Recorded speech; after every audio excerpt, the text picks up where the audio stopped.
Change gears to where you want me to go.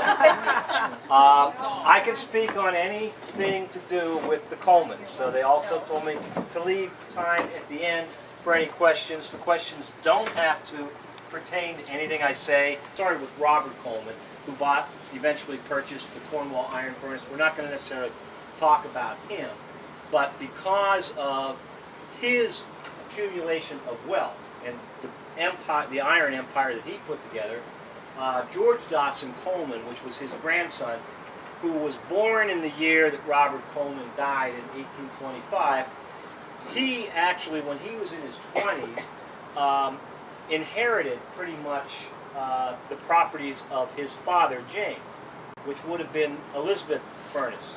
Well, that is actually still in the family. It's still in possession of the family. It's one of the longest owned properties that still had a business in the country.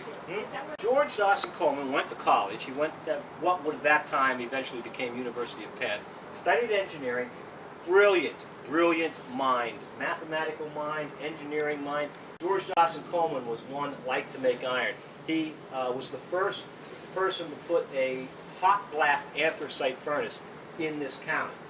In fact, Robert and William from Cornwall area, they were toying with the idea. They ended up building the anthracite furnaces that is up where Goosetown is now. And rather than take the risk of putting one in the county, there's a story told in a court case by one of the workers for George Dawson Coleman that Robert from Cornwall rode his horse up and was like checking out the progress of the furnace and asking how the first blast was going. They wanted to make sure that George Dawson could get it done before they actually put their anthracite furnace in Cornwall. So the Cornwall, Robert and William weren't big risk takers. George Dawson Coleman was, and I think he must have twisted his brother Robert's arm, because Robert really wasn't into the iron making the way George Dawson was. But this is a picture of the North Lebanon furnaces, and I'll pass this around. If you kind of walk up the hill there, if you were to walk up the hill where the gatehouse is still standing, and you look over the wall, and you pretty much see the buildings that George Christensen put in down there, the retirement community, that's where the furnace was. I don't know how many of you remember any of the dilapidated brick buildings that were down there that are no longer there. That was where the furnace was. And they originally put in two furnaces, and I say hot blast is because the Cornwall iron furnace was a cold blast. And they piled up charcoal and they piled up ore and limestone to help everything kind of fuse together. And it was fed, the furnace was fed with a blast of cold air. And actually, if you tour the iron furnace, you'll see there's bellows that they would force the cold air. Well, as England started to deplete all their trees to make iron, they made a law that you couldn't cut down trees. So England was forced to adapt a different technology, and they, somebody by the name of, well anyhow, they discovered they could use coal and they could make a blast of hot air, and you actually produced more iron than you could the other way. So we adopted it like years later than what England did. Lebanon County's first one was put in here in 1852. Now, George Dawson Coleman was the mastermind behind installing that. He even had a real sharp mechanism of taking the byproduct waste from the furnace and running it back through into his operations. It took him about a year and a half to really get that working right, but he eventually did. So, he also got married around this time, and being here with the furnace, he needed to have a house to have for his bride and future family. And some of you, I know I was talking to somebody earlier, remembers seeing this house. Oh, yeah. Now, this cafe is named in honor of this, the Homestead. And if you walk up towards the carriage house and continue past the carriage house, past the playground, you'll see a little plaque standing up that has a little picture of the Homestead, and you can even see the what would have been the steps, the original old steps you can stand on, and they're kind of worn down. But this was built in 1853. I'll pass this around. The gatehouse that's right down below here, that you really can't tell its character today, but there are pictures in some of the historical books that have been published that show the nice moldings and everything. Each individual mansion, and I'll be getting to each the different mansions in the park. There were 5 of them. Each had their own caretaker's house. Each had their own stables. Each had their, I mean, they were like their own operations. Yeah. So there were a whole lot of buildings here. A whole lot of that got torn down. In fact, there was a bowling alley up there that was part of the homestead. That if you go up there on days like we had last week, you'll see where the grass, big long rectangle up by the carriage house. That's where the bowling alley was. There was a nice house, and I mean it was elaborate what was up here. You see the picture? It's like 48, 50 rooms. It was like, you know, drawing room, library, you know, rooms, servant rooms. There was an ice house out behind it. I mean, there's they call that the ready house up the road here. That's still stone because when they wanted the carriage, it would be ready. So, I mean, they had properties in Philadelphia. They were very wealthy. I mean, he married Deborah Norris Brown, and she's from a wealthy family from Philadelphia. That's where he met her. The family had a townhouse in Philadelphia, and then they had a lot of kids. This is the carriage house, by the way, which you can go up and look at, not in this same condition, but it does have the cupola on the top. You've probably seen some of these pictures through the years. So they had a lot of kids. They had, you know, girls and boys. 2 of the girls, Sarah and Debbie, named it for her mother. They called her Debbie, and they called, you know, the mother Deborah. But they married 2 brothers by the name of Brock. Has anybody heard that name, Brock? Arthur and Horace Brock. And Sarah married Arthur, and Debbie married Horace. And does anybody know how they might have been connected? They were also cousins. An Elvis Presley movie, Kissing Cousins. But they were related because Robert Coleman and Ann Old Coleman's daughter, Elizabeth, through their descendancy, married a gentleman by the name of John Penbrock, who was actually from Philadelphia, from the Doylestown area, owned a huge, wealthy coal mine up north of here. He had sons Arthur and Horace that went into engineering. Pennsylvania Railroad bought up the coal mines, so they got a sweet deal working for Pennsylvania Railroad, and you know, they sold coal down to the Colemans because they needed it for the furnaces, and they were related. So Horace and Debbie got married before George Dawson Coleman died in 1878. He actually died young. The weird thing is his brother Robert, who I said didn't want anything with the business, sold out to his brother in the 1850s. He started selling ore from the ore mines. It's the first time large-scale selling of ore. Mostly it was used for the family's operations in a small-scale sale, but Robert, George Dawson's brother, started selling it big time. It ended up being a result of a lawsuit in there. He fell in love with a woman from Paris, and he moved to Paris. He and Robert and George Dawson, brothers, both died in 1878. It was the same year that Horace and Debbie got married, and they got married before he died. So he was at least able to see, and he paid for the second mansion in the park, which was the Horace Brock Mansion. And this picture actually is not in any book that has been published, but it is from the Historical Society. But it has never been published in one of the books. The new guy down there who's been doing the archives. This gatehouse up here at the top of the hill belonged to this mansion. And the corner of the parking lot up there is where this mansion stood. And if you walk up on your way to the parking lot, you'll see some circular bricks. They have some peony bushes in the middle of them that really shouldn't be there, but it's all overgrown. But you can see where that was part of their gardens. And there is a nice picture somewhere of the gardens that they had out from the house. And a lot of the stonework that's up around where the parking lot is, that's from their garden area. So there are little tiny remains, if you walk around the park, of what was here, the grandeur. Now this is a very fuzzy picture, and this is a picture of Arthur and Sarah Brock's mansion. That was down, you know where the swimming pool is, the tennis court. If you did a dig underneath that tennis court, hopefully you'd find some of the stuff that when they destroyed the mansion, they just shoved into the basement.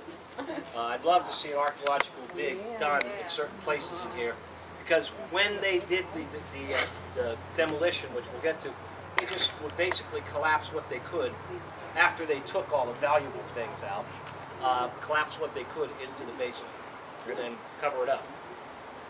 So that was actually 1882, I believe, and Arthur married Sarah. Horace and Arthur were brothers, as I mentioned. So that's the third mansion in the park. And the fourth mansion was Bertram Dawson Coleman, who was the son of George Dawson Coleman. And he, 1899, married Anne Churchill. I believe that's her middle name. Mason. Anne Churchill Mason. She was from Philadelphia, very wealthy family. He had this built in 1890. Now this is actually, no, I'm pointing there and it's like, there it is. See that? This is my favorite. If I was to win the lottery, this is the mansion I would have recreated. I love turrets. And you see this stone turret? And you can't see it from here, but on this one window, I think it's this window, is amazing stained glass. But you can't see it well in this picture. And I am not in favor of any ivy growing on the side of stones because it pulls out the mortar and stuff like that. But some homes are really cool. This was go west that way, past where the homestead is, past where the pavilions are, and you know the band shell. Just keep walking past that down towards the far west end pavilion, and there's a tennis court, a second tennis court. Across from that tennis court, there's also another plaque, similar to what's at the homestead, which has a little picture of what this was, and it talks about the people that owned that. So it's really worth a walk through. I actually started a script at one point that we could hand out to people that would tell them and give them a walking tour to see where the mansions were. And right around that area, there's a little flower bed across from the tennis court, and there's a stone wall. That was part of their garden area. So that's from the mansion. Then this one, the last one built, was Horace's son, John Penbrock. He's named for his grandfather. And his cousin, John Penbrock Sinkler, was the architect. And there's a really cool letter and a comment in the book, Lebanon's Royal Family, where Alexander Biddle Brock, as an older man, whoever was interviewing him, talked about this nice letter that the architect wrote to the owner, and he laughed, and they said, why? He says, well, they were cousins. You know, it was funny for him to hear it in such formal words, like dear sir, and that kind of thing. But, you know, Did the same guy build all these houses? No, actually it was a different architect for each one. The architect would commission the builders, and there was a different builder for each home. But if you think about it, you got the first one built in the 1850s, the next one built in 1878. The only one close to that is actually 1882, then 1890, and this one wasn't built until 1908. So it's a span of, somebody do the math for me, 48 and 8, 56. Span of 56 years that the first one to the second one were built. Now this was the last one built in the park. It was also the first one torn down. It was the only one that was sold to the city of Lebanon. This is the clearest picture because it's, you know, it's a little later in time. This is where the pavilion is at the far west end. I don't know if you've ever been down there. And you can see the tile underneath where the pavilion is. That's from the sun porch.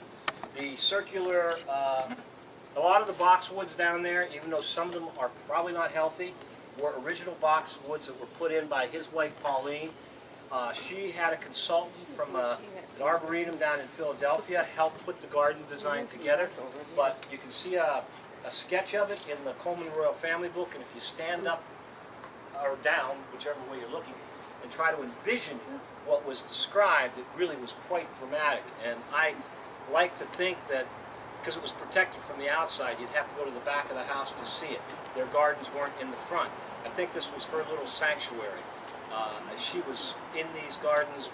Roses and boxwoods are what she loved, and it was incredible. Now the other gardens, there's like circular gardens in front of the homestead. The old pictures are incredible. This park, which was, you know, had gardens that, oh my, just in themselves we could charge $10 or $15 take a tour of the gardens, but they're not here. Now I don't have pictures of the ladies, I apologize. I have pictures of the men. Than the others? That one? The last one? That was built in 1908. He was not feeling well, and he was young. He was in his 40s. In 1928, he and his wife and daughter took a trip to Italy for, a lot of people back then, if they had the money, would go to Europe for their health. He died while he was over trying to, rejuvenate his health. So that was from Cornwall. That was Robert H. Coleman. He was on his honeymoon, and there's something they used to call Italian fever. Well, she succumbed to basically, this fever, did not survive, and so on his honeymoon, he had to have her body shipped back. Did he have it turned down? No, that actually, he didn't. He had a mansion that was started, construction, and he and the architect had letters back and forth on his honeymoon, and the guy who was left in charge his name was Artemis Wilhelm, and in Cornwall there's a Wilhelm Avenue. Wilhelm managed a lot of the affairs for the Colemans when the men were no longer living. But basically, he ordered him before his wife died to stop construction. He said, "This is crazy. The builders are like, want too much money, forget it." So he had already made his decision on his honeymoon that he was not going to do that. And then he ended up later, when he got married again, building another mansion that he never lived in, and mostly because he lost all his money. But he took a lot of the stones from there, did not donate them to St. Luke's. He sold them to St. Luke's, just so that's clear. The rumor is that he gave them to him, and it was for the annex, not for the church. There's a lot of stuff that circulates, information that's not actually correct. That was Robert, right? Robert H. Coleman, who was, yes, he was the son of William Coleman, whose dad was Thomas Bird, whose dad was Robert Coleman the first. These are the guys, and you can see some similarities in them. It's just kind of, I need to get good photos of the ladies, because the ladies have their own stories in themselves. I did give a talk at the Historic Society about 2 years ago just on the Coleman women. The whole demise of the park essentially starts in 1901. George Dawson Coleman and thus his heirs were big stockholders of Pennsylvania Steel. And Pennsylvania Steel was like, they basically, in an effort to say to Andrew Carnegie, we're not going to pay your prices, we're going to make our own steel for our railroads. That's where Pennsylvania Steel got started. And Steelton, that was one of their major operations. Steelton used to buy a lot of their ore from Cornwall. And they were actually interested in potentially building in Lebanon, but it didn't work out. So they did, though, buy the furnaces that were down over the hill, and they used to buy a lot of the iron from there anyhow. They were probably the biggest customer that the family had. So they just bought it in 1901. The family made out because not only did they get the price for the furnace that they sold, but they owned so much stock in Pennsylvania Steel that they also benefited from the stock splitting and the price of the shares. So they got a double. Today you can't quite always do that. Things like insider trading, etc. But back then everything was fair game. There were no laws. And then the family kind of didn't necessarily all stay in the iron business. The Brocks started their own company called American Iron and Steel, which was a combination of other companies, and they were very successful. But in 1917, thereabouts, Bethlehem Steel, we all know that name, right? They started buying up everything. They bought Pennsylvania Steel. They bought Lackawanna Steel that was leasing the properties in Cornwall. They bought up from everybody and every descendant all the rights to the ore mines. They just bought everybody out. And finally, they bought Robisonia because Robisonia had a little piece of the Cornwall mines. They bought them out, and what they basically did after they, 1917, they buy essentially these furnaces. 1919, tear them down. They tore down all the North Cornwall, the other furnaces, the Bird Coleman. They tore them down because they weren't really at that point interested in making iron. They wanted the ore. That was their big thing that they wanted. And they really wanted American Iron and Steel, because American Iron and Steel, the Brocks and the Colemans were involved. And by the way, William Freeman was involved. A lot of people don't realize the relationships that, a lot of people think that the Cornwall Colemans and the North Lebanon Colemans didn't talk to each other and didn't like each other. No, they were on, William Freeman was on the board of American Iron and Steel. So there's really no truth to that part. But anyhow, that they wanted it because they're the largest producer in the country of bolts and nuts. They made like hundreds of different products, and they had such superior quality that that was very attractive to them. They ran those mills, if you remember, basically into the 70s. And it was a cash cow for Bethlehem Steel. They did very, very well. Plus, they also got Sparrows Point in the deal, which was Maryland Steel, which had been a subsidiary of Pennsylvania Steel. Now, the Colemans got out of the iron business. But Fanny, you've heard that name, right? Fanny still lived in the mansion. Bertram Dawson Coleman, after his wife died, never came here, never stayed in his mansion ever again. Basically, it just had sheets on it, and the caretakers and the staff got to live in it. That's not a bad deal, right?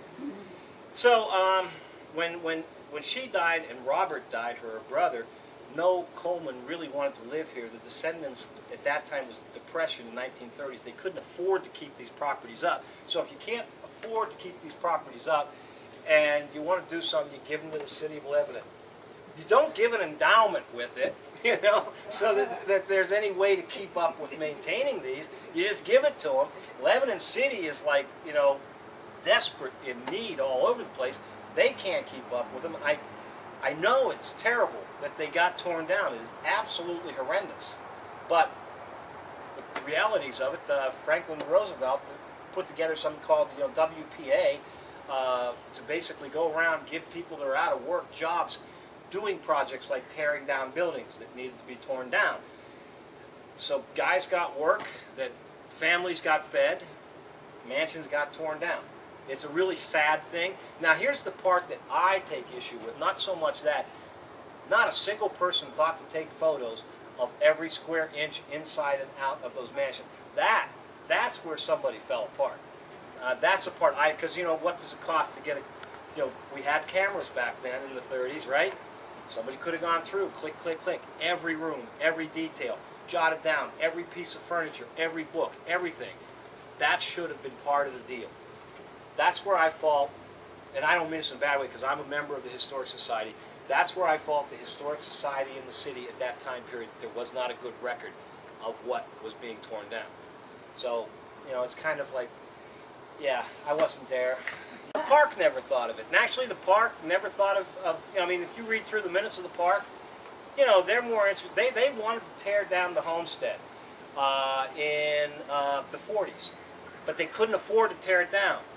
That's why the homestead got torn down in 1961. It wasn't until Harold Moody made him offer and say, look, you know, I'll tear them down, just let me have what I want.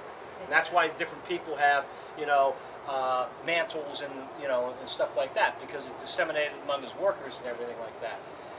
But it was a heck of a deal for Moody. And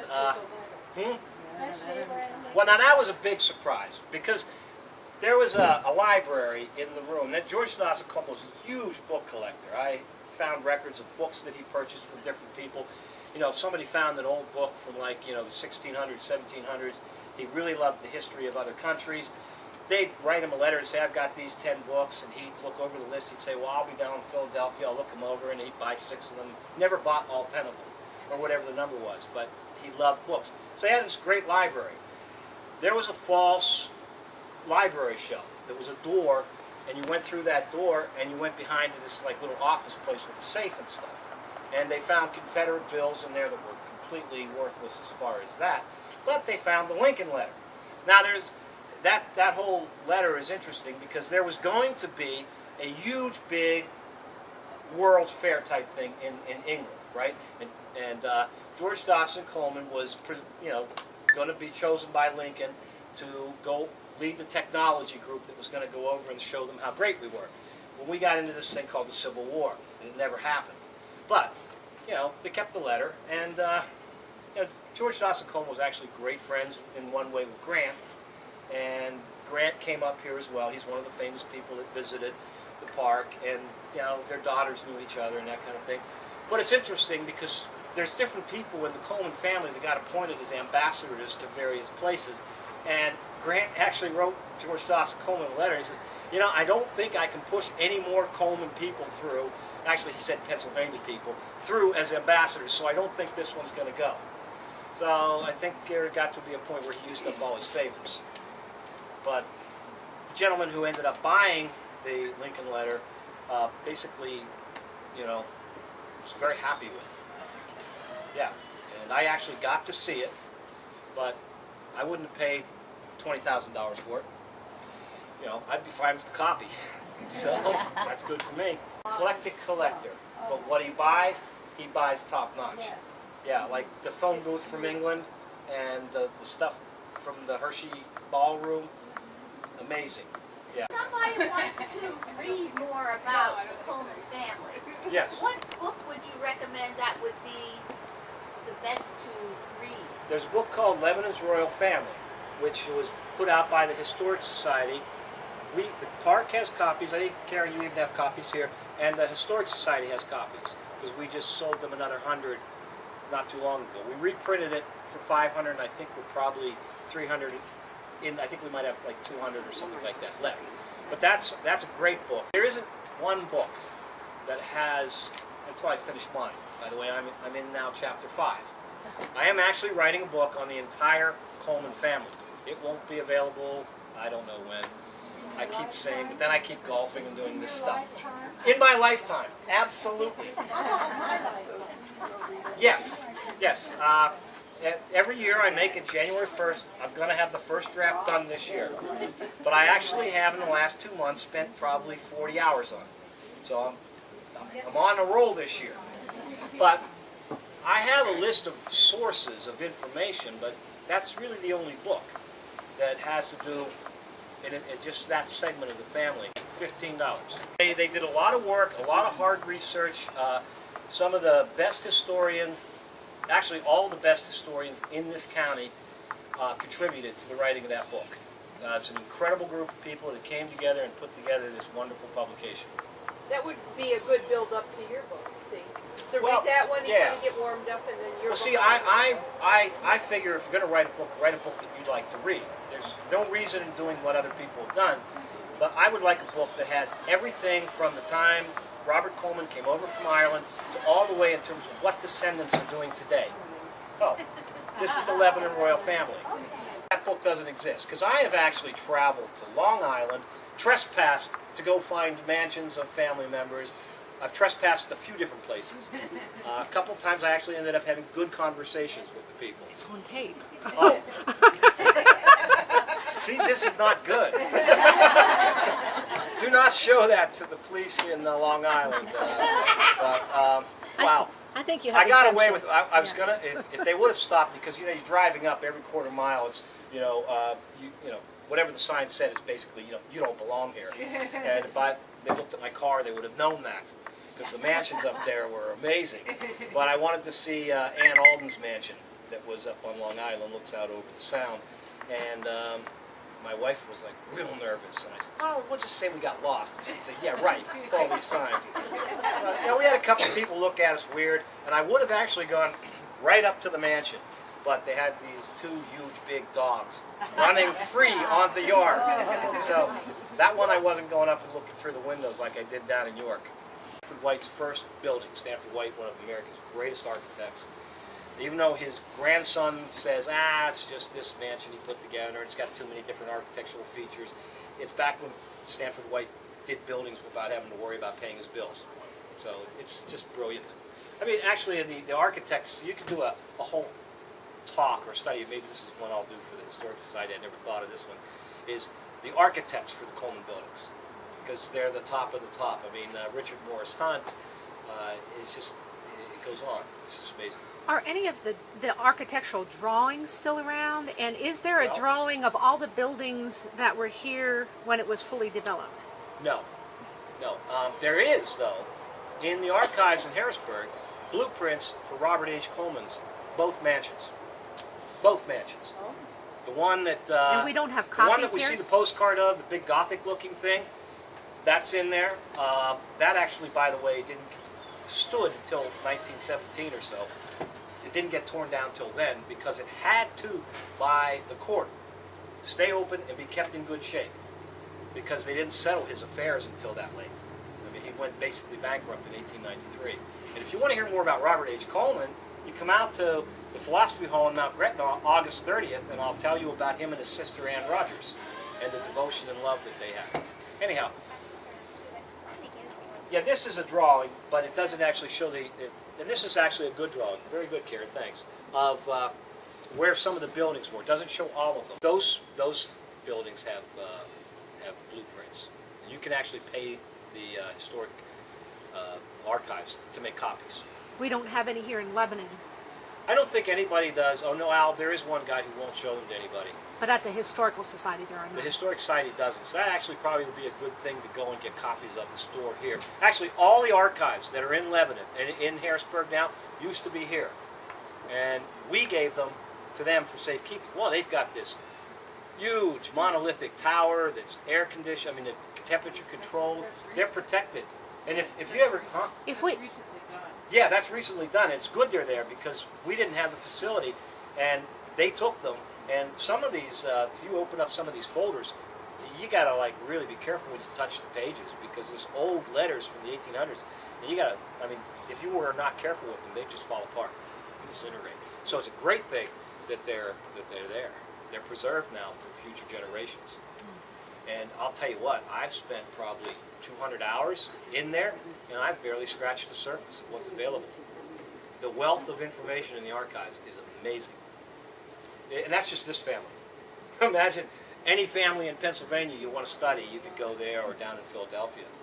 But these homes, I basically have it done in draft. I was going to do it back, there was some initiative that somebody had, and they asked me to do it. I did it, I said it's done, and then it just sat there and nobody did anything with it.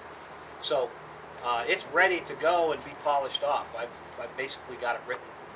And I'd like that, like we have a nature trail thing, you can look at some of the trees that the Colemans planted that are still here. You know, so, you know, I could probably take that on in my spare time. What's that? Oh, there's 105 acres here. Yeah. And it's basically the same size it was. That's from 1878, I think, isn't it, Karen? I think that's just George Dawson's estate. That one's not subdivided. Where did he buy from? So basically, it's basically the same size. If you look at the shape and if you look at some of the maps that were published. Horace and Debbie Brock got their land given to them as a wedding present. George Dawson died. I guess the mother wasn't going to be as friendly. Arthur and Sarah had to buy their land. And then Bertram Dawson Coleman bought his land from his mother. Not a whole lot of money, but then, and then John Penbrock bought it from his grandmother. So basically she had inherited the lands and the estate, and then the children and grandchildren purchased it for them for not a lot of money. That mansion, the last one, John Penbrock, was built for like $20,000 the outside. Probably the inside cost more than that to furnish. And the gardens probably cost about another $15,000 to $20,000. That was the first one torn down. Then Arthur and Sarah Brock's home was torn down. She actually requested it be torn down because she was totally, completely brokenhearted when her husband died. Yeah, their love was indescribable, and she didn't even want to set foot. As well as Bertram Dawson would not go into the house after his wife died. It just like they couldn't do it. He would stay in the homestead when he came to visit. So that one got torn down, but the stone columns at the band shell were taken from her property. So across the street from where her house was, there's kind of a monument, if you will, to that. You mean the old band shell? The old band shell, yeah. Yeah. And then John Penbrock's, she had little children when he died, and so she sold for $20,000 to the city. And I guess they bought it probably knowing they were going to tear it down because they couldn't maintain it. Because 1937 they tore it down. I think they wanted the land because they also purchased the last corner of the land from a Bethlehem Steel executive. What happened to him? He died of basically, I don't know, you say consumption or whatever, and then they'd say people died of pneumonia back then, but it probably covered about 30 or 40 things today that we would know what they are. There's just terms back then because the medical knowledge they didn't know. He just was run down. A lot of good in here came out of that because they got to interview him, the family. The Biddles, I don't know if you ever heard of the Bank of America, Nicholas Biddle. He was like the bank president. That Biddle family has a number of branches, and Pauline Biddle was from one of those branches.